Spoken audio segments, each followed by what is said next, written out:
안녕하세요. 원의 박우신 파트너입니다.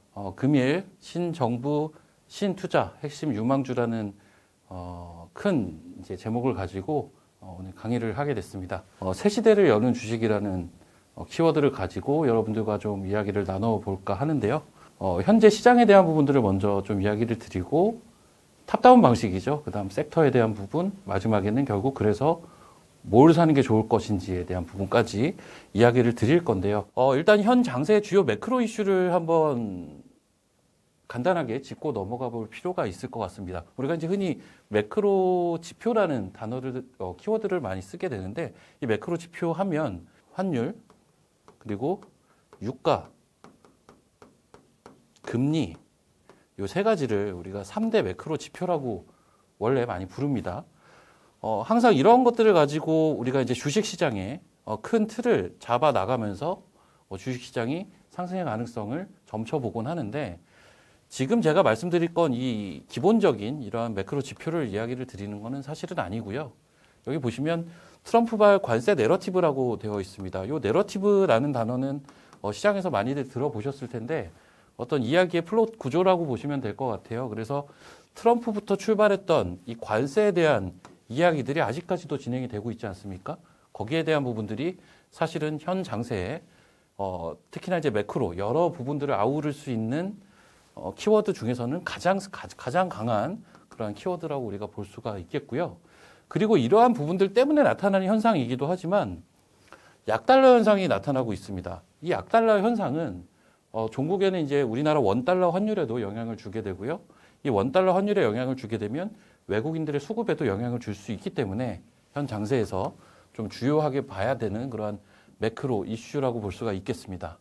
역시나 이 약달러 현상 같은 경우는 서두에 말씀을 드렸던 소위 말하는 3대 주요 매크로 지표 중에 하나인 환율과 굉장히 밀접한 연관성을 가지고 있는 그러한 내용들이라고 보실 수가 있겠고, 다시 처음으로 돌아가서 원래 이제 매크로 지표하면 환율과 유가와 금리를 아우르는 부분들을 우리가 매크로 지표라고 많이 부르는데, 여기에서 환율과 금리는 상호 간의 관계성을 가지고 있어요.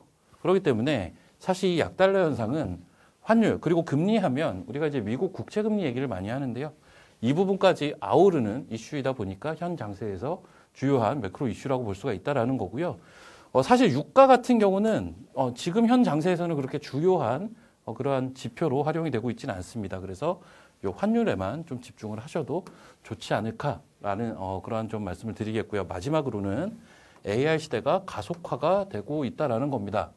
사실 이 AI 시대의 가속화도 단순하게 그냥 뭐 AI 시대가 오고 있구나 요 선을 넘어서서 사실 이제 여러 나라들이 우리나라를 포함해서 여러 나라들이 이 AI 시대 때 패권을 가져가기 위해서 여러 방면의 이제 노력들을 하고 있거든요.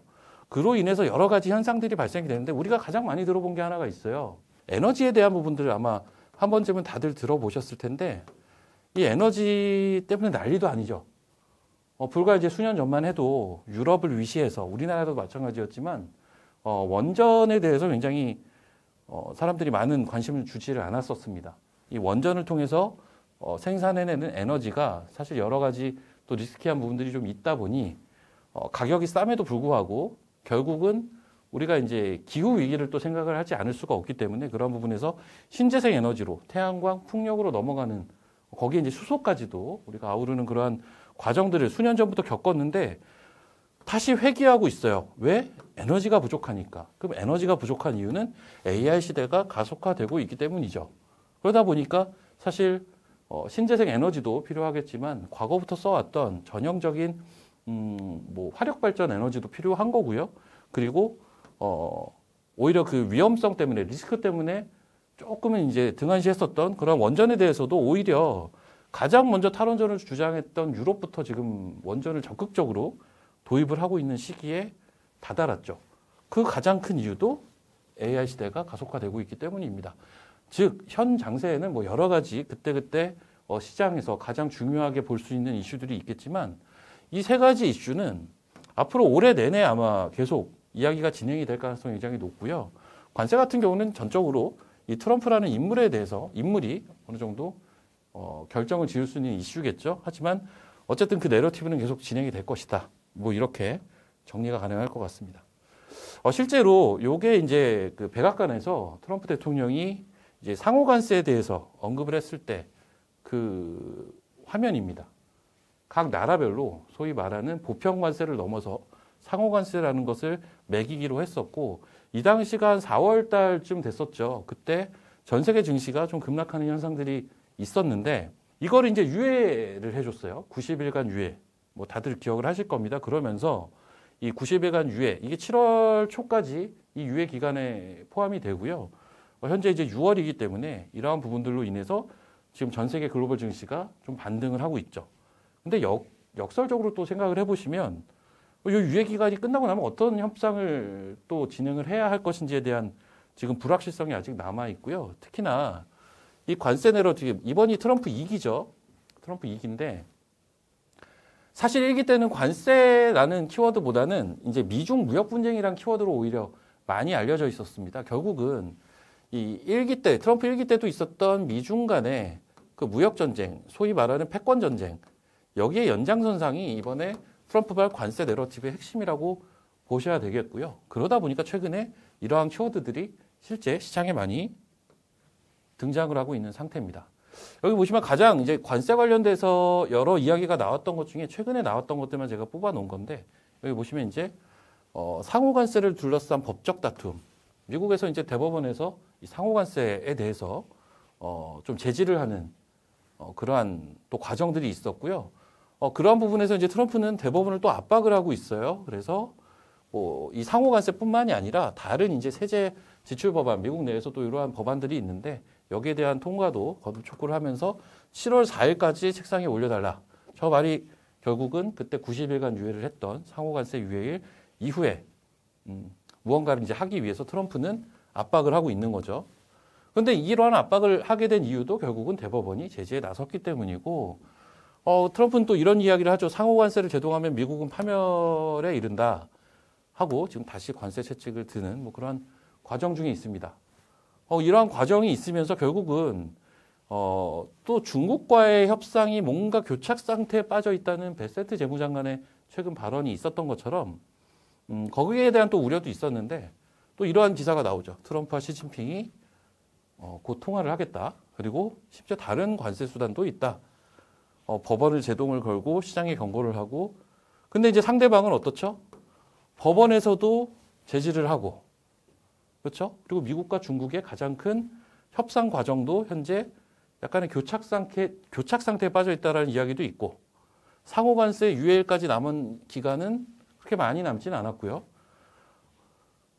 서로 지금 시간 끌기를 하고 있습니다. 사실 우리나라 같은 경우는 예외기는 합니다. 우리나라는 이제 정치적인 이슈로 인해서 본격적인 협상을 하기가 그동안 어려웠죠. 이제 앞으로 6월 달에 이러한 과정들이 본격적으로 이제 진행이 될 텐데 그 기간 동안 다른 나라들은 어땠느냐? 일단은 시간을 끌고 있어요. 왜? 이러한 과정들이 있다 보니까. 그래서 사실 이 트럼프발 관세 내러티브는 어느 방향으로 흘러갈지는 알 수 없습니다.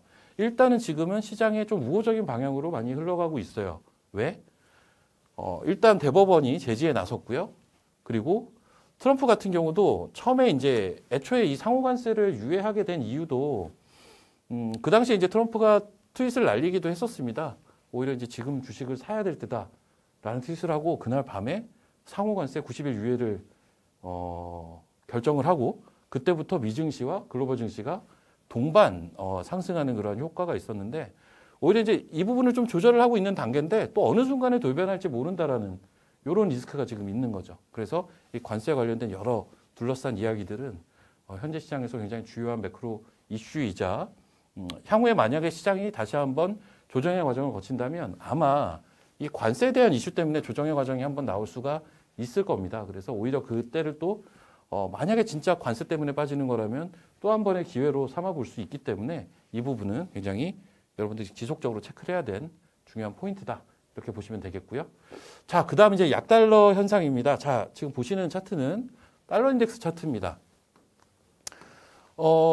지금 미국 같은 경우는 결국은 이 관세와 관련된 여러 가지 이제 과정들이 진행되는 상황에서 과거에는 인플레이션 때문에 여러 가지 이야기들이 있었죠. 그런데 지금은 이제 경기를 부양해야 된다라는 생각들을 기본적으로 뭐 우리나라도 그런 생각들을 가지고 있지만 이 경기 부양에 대한 부분들이 이제 본격적으로 도마 위에 올라와 있는 상태입니다.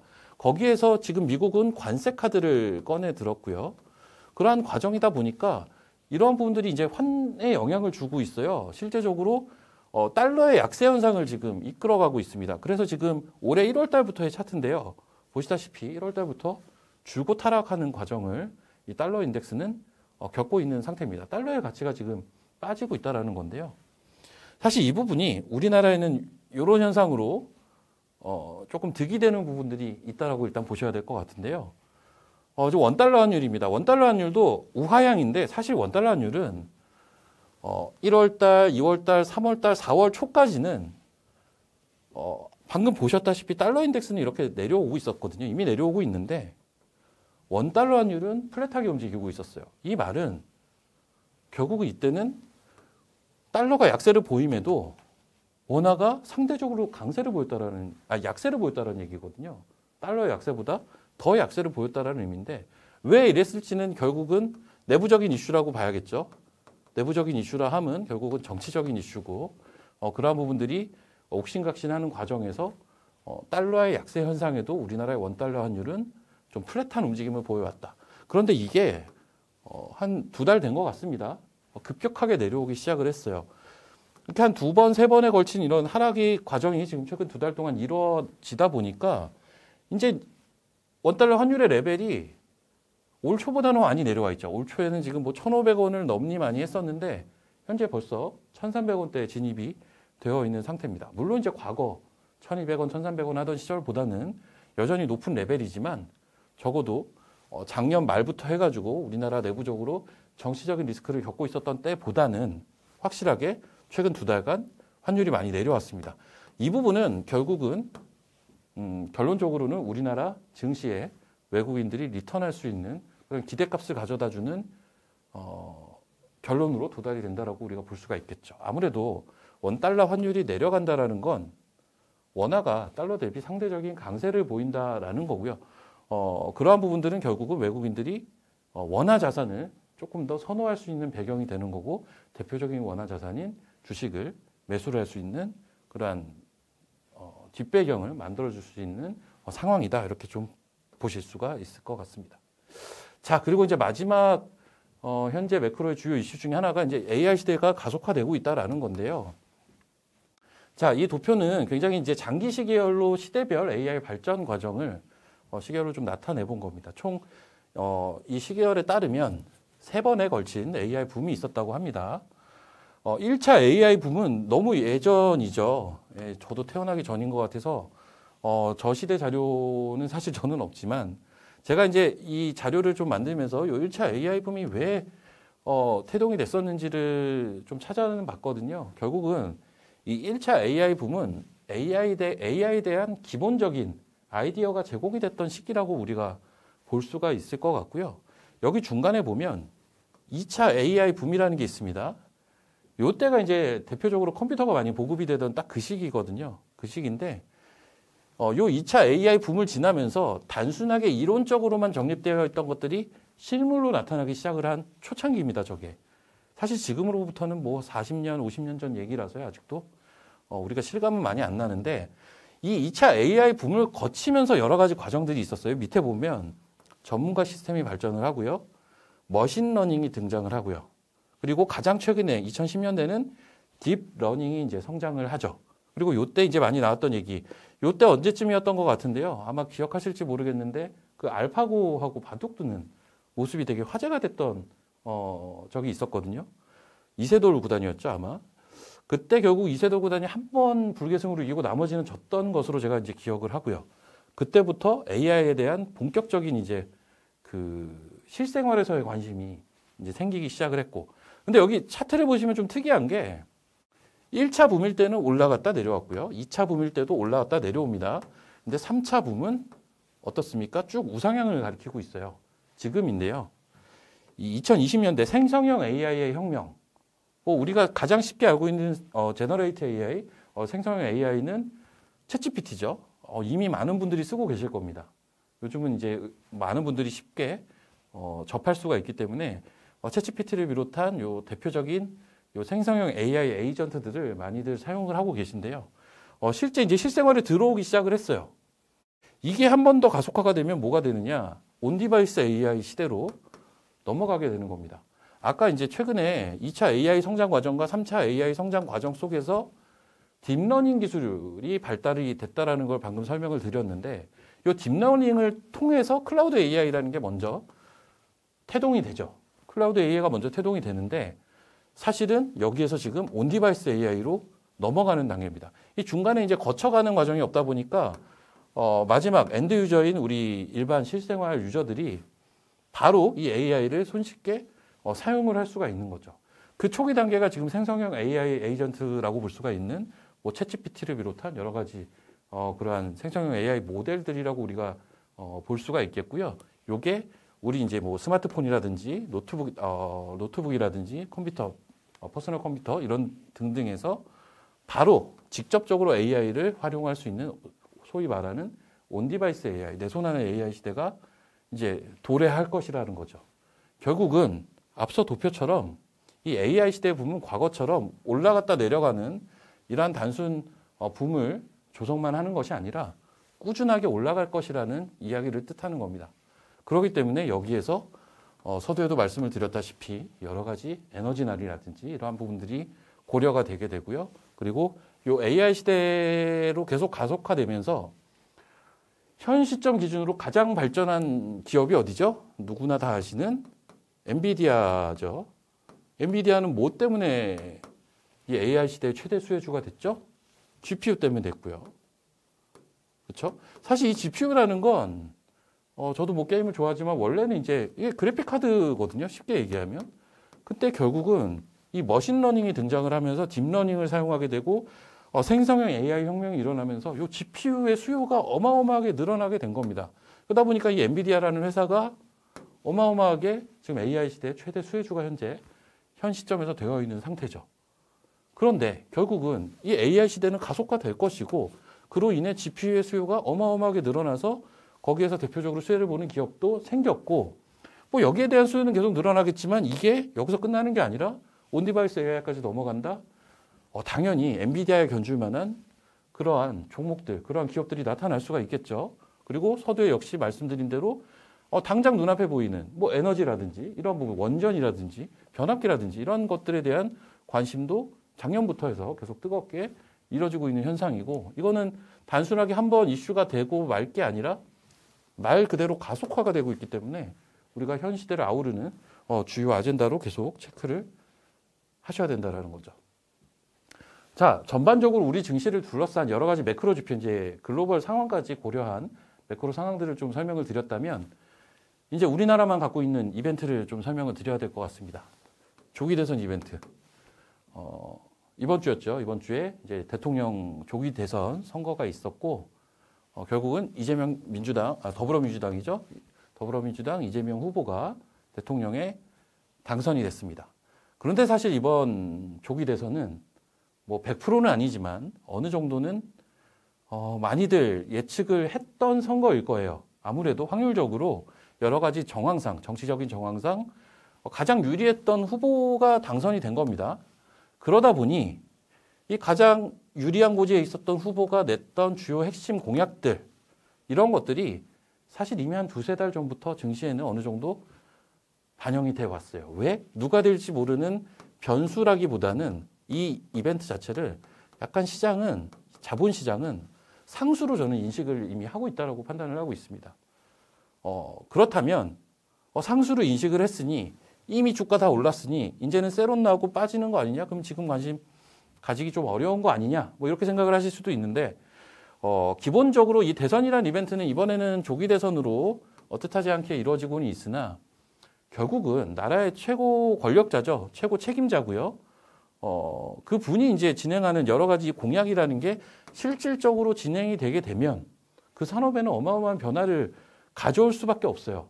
그리고 거기에서 수혜를 보는 기업들은 단순하게 잠깐 수혜를 보는 게 아니라 몇 년이고 수혜를 볼 수 있는 중요한 토대가 마련이 되기도 합니다. 그렇기 때문에 그동안은 이 핵심 공약을 단순 어떤 테마나 이런 형태로 증시가 받아들였다면 이제 당선이 됐기 때문에 이미 어느 정도 시장은 상수로 인식을 했지만 이제는 완벽한 상수가 됐기 때문에 이 핵심 공약이 어느 정도나 이행이 되느냐에 따라서 관련된 섹터는 오히려 더 파괴적인 반응을 보일 가능성도 우리가 열어놓고 보셔야 됩니다. 마지막으로 증시 체질 개선인데요. 일단 이 당선인인 이재명 대통령 같은 경우는 이 증시 체질 개선에 대해서 여러 매체를 통해서 여러 이야기들과 여러 아젠다들을 제기를 해 왔습니다. 이 조기 대선 이벤트는 결국은 변수가 상수가 되는 과정이었지만 어느 정도 자본시장은 상수로 인식을 했다라는 거고, 그렇다면 거기에 대한 핵심 공약과 관련된 것들, 그리고 최후에는 증시가 어떤 형태로 체질이 개선되는지 이 부분에 우리는 포커스를 해야 될 것 같습니다. 그래서 이 당선인의 주요 핵심 공약이 무엇이었느냐? 사실은 이제 이 핵심 공약이라고 하면 우리는 이제 주식을 보는 관점에서 이 이야기를 하는 거기 때문에 이 중에 이제 주식과 연관된 것들을 찾아봐야 되겠죠. 일단 10대 공약이라고 해서 이야기를 한 것들이 이렇게 쭉 있어요. 그리고 사실 이 10대 공약 외에도 군데군데 각계각층의 소통을 통해서 여러 가지 또 세부적인 공약들을 발표를 했었는데요. 이 10대 공약은 초기에 이제 나왔던 그 10대 공약입니다. 우리가 기억하는 게 AI 100조 있고요. 그렇죠? 주식 측면에서 좀 기억을 해볼 수가 있는 건 테마주 측면에서 뭐 세종시 관련 이슈도 있었고, 뭐 의료개혁 관련된 이슈 있고요. 여기 소상공인 지원도 있고요. 그렇죠? 뭐 이러한 것들을 이제 핵심 공약으로, 여기 뭐 기후 위기와 관련된 것들도 있습니다. 핵심 공약으로 이제 제시를 했었는데, 그 중에서 앞에 이제 10대 핵심 공약이라고 제가 이제 보여드렸지만, 그 중에서도 이제 가장 핵심이 되는 그러한 공약들, 지역 화폐를 통한 소상공인 지원, 에너지 고속도로 등 신재생 에너지, 그다음 AI 100조 원 투자.